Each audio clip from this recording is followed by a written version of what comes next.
Today is another new character, and this character I didn't know too much about. I knew of him, but I just haven't watched too much of the show, didn't really see the show. And one thing I want to do is play the games, and it's Tack for this request. Some of you guys requested Tack and the Power of Juju. That's the name of the show, and one of the first games, and then the second, which is the sequel, which I was doing some research on from this character, is called the Staff of Dreams. And I originally didn't know what he was capable of, so from what I found out, he tends to use a lot of magic and cast a lot of spells with the power of Juju with his staff, and he calls upon this spirit world or the spirit realm of Jujus to be able to cast different spells and summon all types of things of different creatures and entities of so much more of many variety. So I think he can have a good capability of magic and be the first magic user in this game. I mean, I don't know if you guys would consider magic being the earthbender. This is bending, which is elements, the power for elements. Maybe you guys can call them magic users in a way, like Aang, Toph, and Korra from the Avatar series and The Legend of Korra from her own show. But I think Tack is going to be the very first magic user and can potentially be in this game because he's part of Nickelodeon from what I found out. I didn't even know this.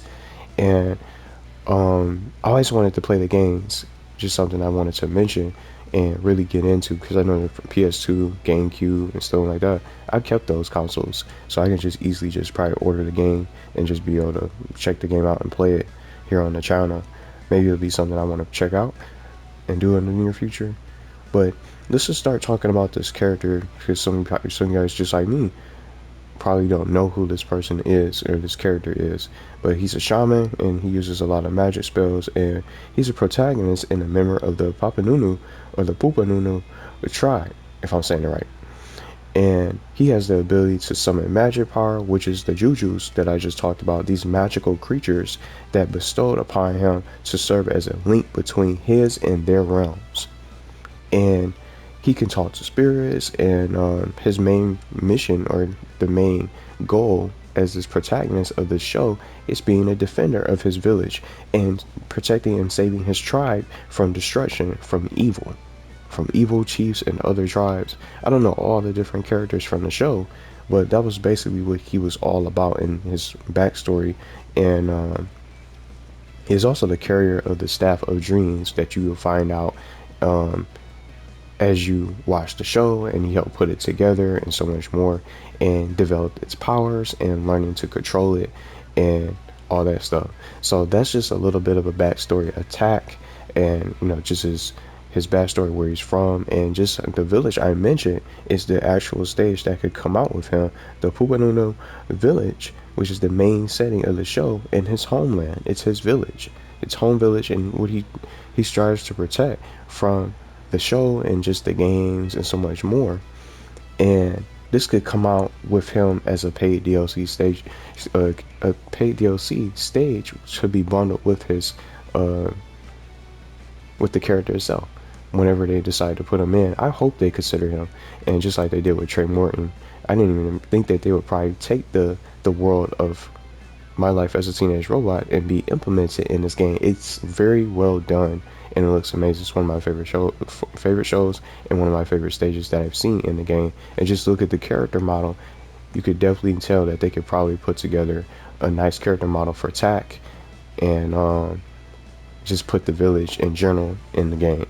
So that's the only stage that I have listed for my ideas, and they don't need any other location. Some of these characters that's listed from the request, they have just that one particular stage that's just going to fit them. And see what they just how I referenced Trey Morton, the Trey Morton Joyride stage, it's exactly the same setting from the show and references everything that goes down from the different adventures from the characters that they get into. So, but just to get to the alternate costumes, I had no idea originally of what I could really give him for his costumes or what he could wear. But just looking up the video game and just different things that he was capable of, I put the chicken suit, as silly as they are, the chicken suit and the lobster suit get granted abilities and different powers. So it'll be silly having Tak in a chicken suit as an alternate costume. I think people would buy it, you know, just for the fun and just for the fun, laughing and running around. He's gonna beat you down casting juju spells and magic spells in a chicken suit or a lobster suit. But little do you know, those suits give specific powers. So I didn't really put them in my moveset besides the chicken suit that I'm gonna get ready to get into later on in the video. I put the chicken suit part of his moveset, but they don't really have to have these particular suits and with their individual exclusive powers. They could be cosmetics or paid costumes that the player can purchase and go beyond just one costume for the character. He can have more than one suit that he could put on for a costume that people can buy. So I put the chicken suit to reference Tak in the Great Juju Challenge, the video game. So it was, they both had their unique abilities, but I just thought these could be really funny alternate costumes that the player could wear. And just to mix things up, I put in the face paint, because Tak has face paint from just looking at the character himself. Even when you look at the character just from the box art, from the games, he has purple face paint. Maybe the face paint could be a nice variation of colors. See how they change up the turtles?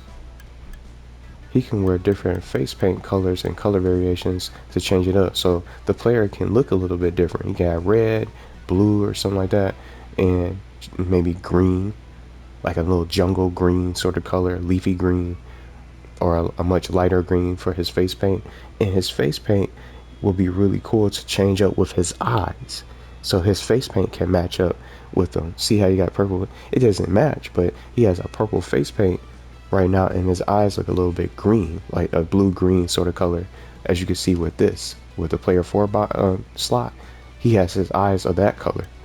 But the face paint, the developers can really make that look cool. So you have red face paint and look a little bit evil with red eyes, and then they can change it up. So that, I just put that as an additional bonus if they don't want to put in the suit, the suits, the silly suits like the chicken suit, lobster suit from the games to reference. They could just put face paint alternate color variations with his animal skin cape that he wears. So they could change the color of that if they want to for quick alternates, similar to how they just put the birthday hats. But it would look a lot better than just a regular birthday hat with cat dog and some of these others with Ren and Stimpy wearing a Christmas hat.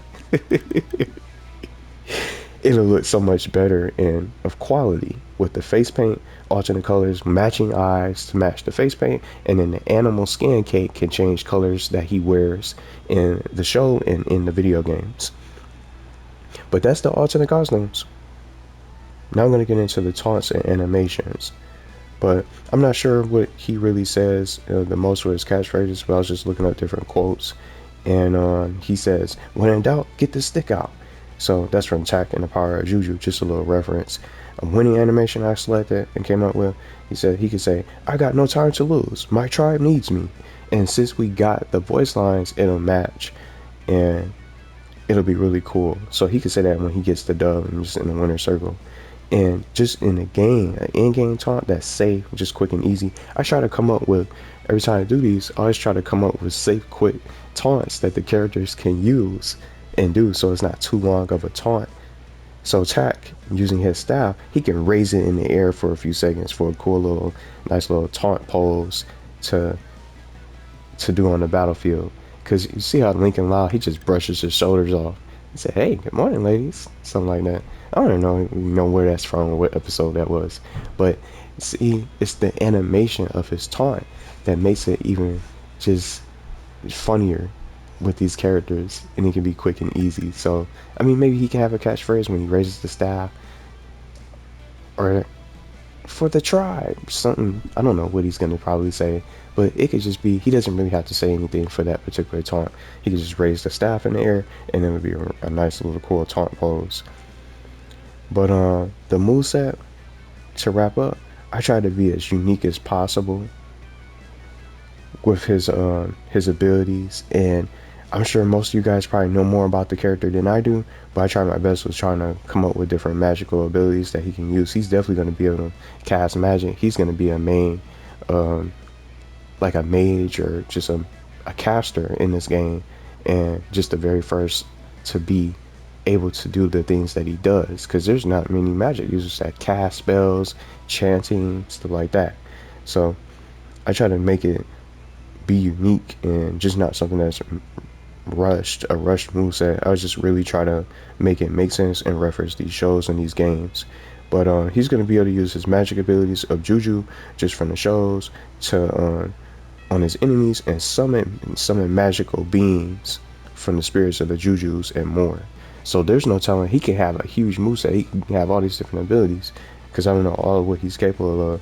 But I came up with just to start exploding chickens, which is something that was actually possible from the games, where attack can summon chickens on the field that explode upon contact with the enemy.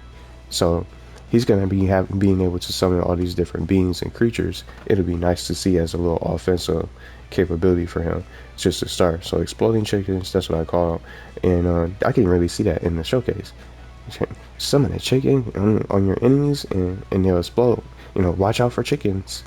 Watch out for the chickens on the field that he can bring out and summon from this realm, this magical realm. And once it just even makes contact, it can knock you back, so it'll do a good amount of damage. I came up with a Juju combo with his staff, because he's gonna be smacking you around with his staff. Attack and swing his staff with force, and just with some light attacks, and then maybe he gets like a little strong. They can do it. It doesn't even just have to be a light attack, three hit combo, but he can hit you. He can hit you really hard with the swing with his staff for a bigger swing, for like a little strong, a neutral strong attack for his part of his staff attacks for some offensive capabilities. Now the next one is spirit summoning. So just to say this now, who's to say we don't know who he's going to be able to bring out and what he's going to be able to summon, and the developers are going to have so many different options, because he can bring out chickens and different spirits to help him out. So this is where I came up with spirit summoning, where attack can tap into the realm of Jujus to call upon the spirits to grab him protection for a limited amount of time. So if he gets in a tight spot, or he's in a pickle, as they say, and he's in trouble, he can just be able to call upon the Jujus of the realm to be able to help him out, to protect him. So you can't use this over and over, so it won't just be spamming the same move, because it'll be really overpowered. So you'll be able to attack them while you're invulnerable for a few seconds. So that way, if it's that balance, and each time you use it, it can go on a cooldown period. So that way it's fair for the player. And if it needs to be nerfed, they can just increase the time in a later update to nerf the character, or just his ability for summoning spirits to be able to protect himself. So I think that's really realistic for what he can do, and the spirits are there to help him anyway whenever he needs it. The next one, shaman magic, a little projectile attack that I came up with, where attack can cast fireballs at the enemy across the screen. And I saw him shoot a laser. He had some kind of laser beam in the show. I don't know what that was. So maybe someone can explain that. That can be some kind of variation of maybe his shaman magic, of one of many tricks and spells that he can use with his shaman magic, fireballs and a laser. But I didn't put that little beam or that laser in my moveset, so I came up with my own little shaman magic with what he can do. He can shoot fireballs across the screen to be able to attack the opponent and fire projectiles. So I made it chargeable, so he can cast a little bit longer. So when he charges up his shaman magic for this fireball technique, it can unleash a bigger fireball, but it's going to be slower moving across the screen. But if you get hit, it can really do a significant amount of damage. So just a little bit of an idea, because no one in this game has a chargeable projectile attack except Powder Toastman hyper corrosive croutons, but it's nothing like no fireball. That's the only time he can just charge it. He can charge it up, and then he can unleash the croutons whenever he wants to. But playing around with shaman magic, it'll destroy his croutons easily. The fireball will just just melt his entire projectile with his hyper corrosive croutons. That's what he's saying. So the shaman magic, I think, is a good ability, and just another very realistic sort of um, spell, a projectile that he can have. Could have those lasers, but I don't know too much about that and when he actually used those.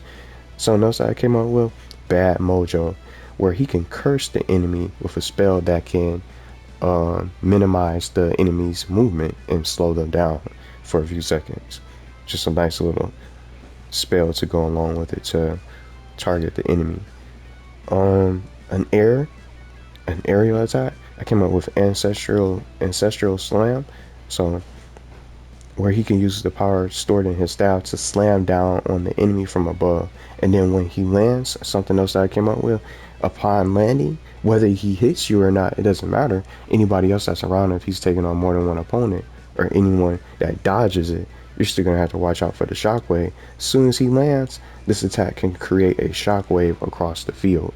So even if he misses you with that slam, his little slam attack, slams the staff across on the ground, you still want to watch out for the shockwaves, so the shockwaves are going to be pretty quick. So this is something I came up with just to mix up his little air and just some kind of unique ability for his staff. And then a silly recovery move. I didn't really know how he could really be able to recover on the stage.